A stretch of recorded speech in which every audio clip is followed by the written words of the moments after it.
दो बड़े important events हो रहे हैं और हमारे आसपास हो रहे हैं। सेक्रेटरी ब्लिंकन जो हैं वो जा रहे हैं इंडिया। 2 दिनों में वहां पर G20 ममालिक के वुज़राए खारजा का इजलास हो रहा है। Australia, Brazil, Canada, France, Russia, Mexico, Japan और साथ ही रशिया के भी आ रहे हैं और बाकी मुल्कों के भी आ रहे हैं। लेकिन ये बड़ी इंपॉर्टेंट बात है कि चाइना के वजीर खारजा कल इंडिया आ रहे हैं। सुमित भाई, इंडिया जो है एक तरफ ग्लोबल साउथ की बात कर रहा है, एक तरफ बड़ी बड़ी डिस्कशन की बात कर रहा है, पाकिस्तान को बुलाना ही नहीं।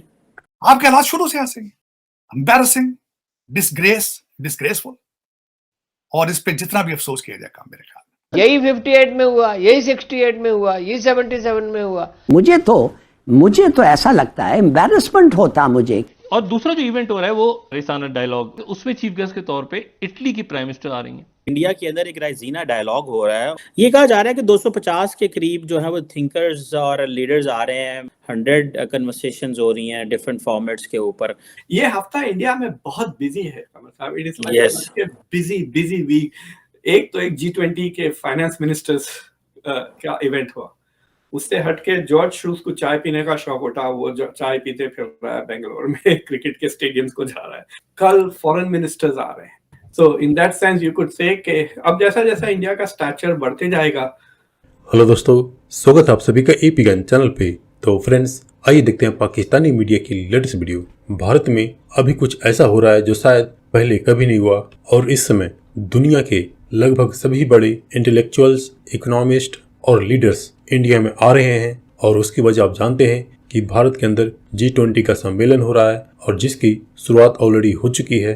पहले ऑफिसर्स का, फिर फाइनेंस मिनिस्टर्स का, और फिर अब फॉरेन मिनिस्टर्स का, और उसके बाद देशों के हेड्स यानी प्राइम मिनिस्टर और राष्ट्रपति भारत में आएंगे। यानी यूं कहें कि इंडिया में अभी फॉरेन लीडरों का और विद्वानों का एक मेला लग रहा है, एक महासंगम है, और जिसकी तैयारी भारत ने भी भरपूर तरीके से की है। और इसके अलावा अब इंडिया के अंदर और भी बहुत सारे बड़े बड़े इवेंट्स होने लगे हैं, जो यह शो करता है कि भारत की पावर ग्लोबल स्तर पे बढ़ चुकी है, न सिर्फ इकोनॉमी वाइज बल्कि पॉलिटिकल वाइज भी, और जिसको देख करके पाकिस्तानी मीडिया में सन्नाटा है। तो दोस्तों, आइए देखते हैं पाकिस्तानी मीडिया की इस लेटेस्ट वीडियो को।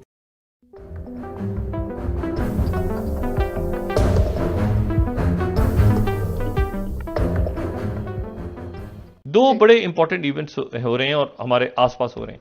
सेक्रेटरी ब्लिंकन जो हैं, यूएस सेक्रेटरी ब्लिंकन, वो काजाकिस्तान में हैं और बाकी वज़राए खारजा से बात करके फिर वो जा रहे हैं इंडिया। और इंडिया में दो इंपॉर्टेंट वाकयात हैं, यानी इवेंट्स हैं, दो इवेंट्स हैं। एक इवेंट तो यह है कि चूंकि G20 की सदारत इंडिया के पास है इस वक्त, अभी उनका जो फाइनेंस के मिनिस्टर्स जमा हुए थे वो तो यूक्रेन के ऊपर किसी नतीजे पे पहुंच नहीं सके। लेकिन कल जो है ये जो भी अगले 2 दिन है, 2 दिनों में वहां पर ये 2-3 दिन अगले, इनमें G20 ममालिक के वुज़राए खारजा का इजलास हो रहा है। अच्छा, अब G20 ममालिक कौन से? अर्जेंटीना, ऑस्ट्रेलिया, ये हम लोग दिखा सकें G20 countries, Brazil, Canada, China, ये हम बात कर चुके हैं कि 19 मुल्क और एक EU, और फ्रांस, रशिया, मेक्सिको, जापान, ये सारे जो मुल्क हैं ये G20 का हिस्सा हैं। और G20 जो है ये 60% दुनिया की आबादी और 80% दुनिया की जो GDP है वो यहाँ पे। लेकिन ये बड़ी इंपॉर्टेंट बात है कि चाइना के वजीर खारजा कल इंडिया आ रहे हैं। G20 का इजलास हो रहा है, तो G20 में चूंकि चाइना भी है और रशिया भी है और अमेरिका भी है, तो सेक्रेटरी ब्लिंकन भी पहुंच रहे हैं वहां, और साथ ही चाइना के वजीर खारजा भी आ रहे हैं और रशिया के भी आ रहे हैं और बाकी मुल्कों के भी आ रहे हैं। लेकिन जो इंपॉर्टेंट बात है वो G20 में वो ये है कि इसके दौरान ये बात सामने आई कि चूंकि यहां पर जापान भी होगा, इंडिया भी है, यहां पर जो है वो ऑस्ट्रेलिया भी होगा और अमेरिका भी होगा, तो क्यों ना साइड पे क्वाड का भी इजलास कर लिया जाए।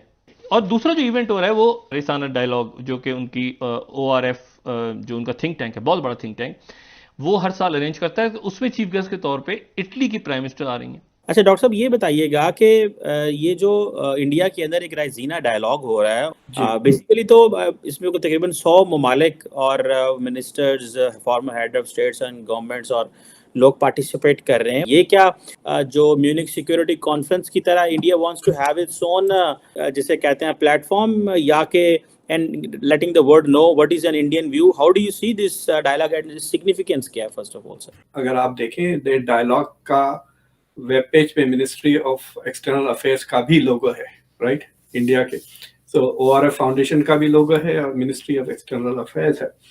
तो आई हैव ए फीलिंग के that is an Indian way of saying कि भाई हम भी एक ग्लोबल इवेंट होस्ट कर सकते हैं, और काफी इंपॉर्टेंट लोग पिछले 2-3 साल से तो डेफिनेटली जा रहे हैं। And it also shows that India has the capacity to host this, India has the money to host this. But Raisina Dialogue can compete with World Economic Forum. इस तरह के जो फोरम होते हैं वर्ल्ड सोशल फोरम से ना, ये हफ्ता इंडिया में बहुत बिजी है कमल साहब। It is like busy week.